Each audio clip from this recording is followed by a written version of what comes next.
Welcome back to Eliances Heroes, where heroes in business align. To be part of our super community and find out more about Eliances, visit www.Eliances.com. Now, back to our super host, David Cogan, founder of Eliances. Thank you again, Money Radio. Can you believe what a morning it has been? Because this show is all about heroes, those that inspire others, those that leave their positive mark on mankind, no matter what it is. In fact, we started off the show with the number one sales professional, Tom Hopkins. He's a legend. We also just had the owner of the first all financial, all business talk radio station, right? The owner of this station, Ron Cohn, will be ending the Heroes Eliances show with the American fitness guru, the creator of the P90X system, Tony Horton. But we're going to get started with our next hero. Oh, has he done a tremendous amount in the physique industry, in the health industry, because he is the three-time Mr. Olympia champion, voted best all-time physique, Frank Zane, and you can reach him at frankzane.com. Now, I'm so excited to talk to you. In fact, you've also been Mr. Universe, former Mr. America, Mr. World. You were also named by editors of Muscle and Fitness as having the greatest physique all time. You were inducted into both the Bodybuilding Hall of Fame and Muscle Beach Hall of Fame. How have you been able to keep fit for so many years? Well, David, it was nice talking to you, by the way. It's something I always love to do, and I just continue to pursue it. What was the inspiration, though, behind it to first of all, since you became so fit, to be able to maintain it? Because it takes, I can only imagine, a tremendous amount of work to maintain it. How do you inspire yourself? I wasn't, at first I wasn't really trying to maintain it. I started it when I was 14, and I basically started training because I needed to build myself up and defend myself. I lived in a tough neighborhood. And so after I learned how to do that, I discovered there was such a thing as bodybuilding contests and read the muscle magazines and learned all about that. Then I started competing when I was 17 and continued that for 23 years. And that whole time, that was my motivation, was competition every year. And then I, took it long enough. I won all the top titles. And then at age 41, my last competition, and I retired. Then I've been teaching it all along, and that's my motivation now, is to continue teaching it. And not only have you won all of the top titles, multiple times you won these top titles. I mean, multiple times you won Mr. America, Mr. Universe, Mr. Olympia. This is huge. You promote in your appearances the value of exercise, stretching, nutrition, deep relaxation, and many others. What's the most important of all of those, would you say? David, to get the record straight, I didn't win Mr. America more than once. And actually, I'm going back for the Mr. America contest this year as guest of honor in Washington, D.C. very soon. But I did win Mr. Universe 3 times and Mr. Olympia 3 times. And just basically, those are ones you could win more than once. So I went for it. And, of all those factors you mentioned, you can't really say that one is more important than the other. They're all important. I always looked at it as being a math teacher at one time. I looked at it as a bodybuilding equation. There are actually 4, even 5 main variables, which are seminar topics for me, and they're exercise, nutrition, attitude, relaxation, and feedback. And you have to perform in all those areas. You have to do each one to the best of your ability, because your outcome is a product of how well you do these variables. So if you take each one, product means multiply. If you multiply a score on each one in percentage, or which makes the decimal, say you get 100% on each one, then your score is 1 or 100. If it's 90% on one, it's 9 times itself 5 times, which is about 40-something percent.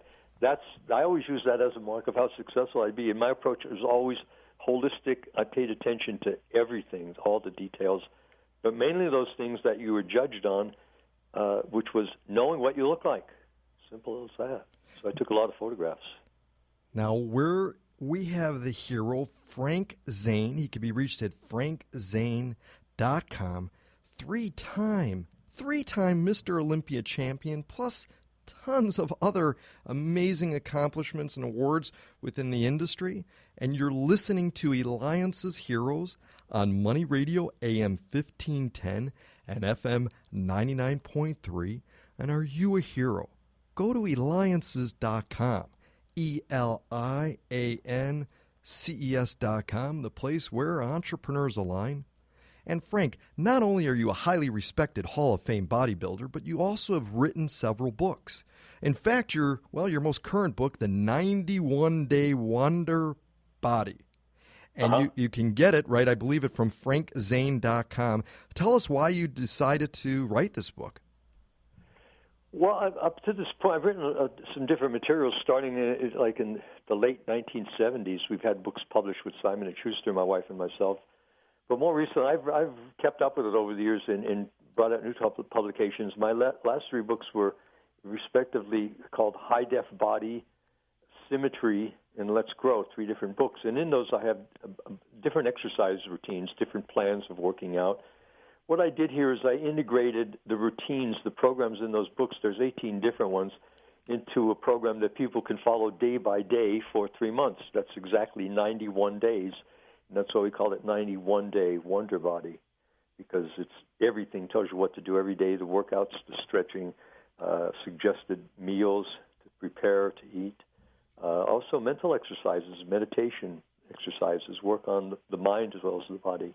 And it all fits together in a program where you're following a total program. And there's great diversity in it, too, so your body really can't acclimate to it too well because it's different throughout the whole program. And then after you complete this, you basically will know what you like and what works for you. You'll be able to really go on your own routine. Then we have programs for beyond that, too, in the same book called Beyond 91 Days. So if somebody wants to really reach an ultimate peak, like for competition, they could follow that. Am I allowed to ask you what your last dessert was that you ate, or is it a secret? I don't remember. See? Okay, smart. I don't really. It's a long time ago. Sometimes I have, if I have ice cream, for example, I'll make protein ice cream. And so it's always stuff that is healthy. I really don't go off my diet very much. When I do, it's in a healthful way. I mean, probably the worst thing I might have is dark chocolate. Got it. Even then, it's not very much. Absolutely amazing. I mean, you know, would you say though, diet, exercise, or mind? Is there one that would be more important than the other, or do you need to kind of have all? You want me to say there is, don't you? Yeah, I'm looking for the secret, right? Everybody's looking for the fast route. I guess you might say the mind is the most important thing because it all starts there. It's how you're motivated, what you believe, what you practice. It all starts with what you think. But aside from that, I mean, you won't get in shape without being on a good diet. It doesn't happen, unless you're very young or very gifted or both. And then exercise, it doesn't happen without it either. So you can't really leave anything out. So it's hard to say what's more important. There's nothing more important. They're all important. Now, Frank, if you're going out, you don't make it. Frank, we have a diverse audience. All various age groups and that, ones that are starting off building their businesses, those that have retired, those that are mentors and that. Is it, and honestly, Frank, is it ever too late to start getting involved in exercise and weight lift and that? I mean, really, is there ever too late of a time to do that? Well, after you die, but before that, I think there's always hope. But see, the thing is, the more you let it go, the harder it is. You start training when you're older. You got to take it much more gradually, and you really have to be satisfied with less. But like with me, people say, "Well, how are you still in shape?" I'll be 74 soon. How are you still in shape? Well, the fact is, I've done it all my life. This is my 60th year of doing this now. I've never really been out of shape, so I don't know what it's like. I mean, I've been not in as good a shape. But I've never really been out of shape and not doing this. I've always continued to do it. So, But it's been a livelihood for me, too, and that always motivates me to keep it up. I'm training for other people as well as myself. Well, that's great, and we've got a little less than a minute left. And again, you've won so many, Mr. Universe, Mr. Olympia, Mr. America awards, highly decorated bodybuilder. And I got to ask you this question: what superhero do you feel you most relate to? I guess the Buddha. I have to say that. Excellent. The Buddha and Steve Reeves. Fantastic. 74 years old and still in top physical condition. I'm afraid to ask you, and I won't, who would win in an arm wrestle, because I already know. When we return, we're going to have the American fitness guru, the creator of the P90X system, Tony Horton. Thank you again, Eliances.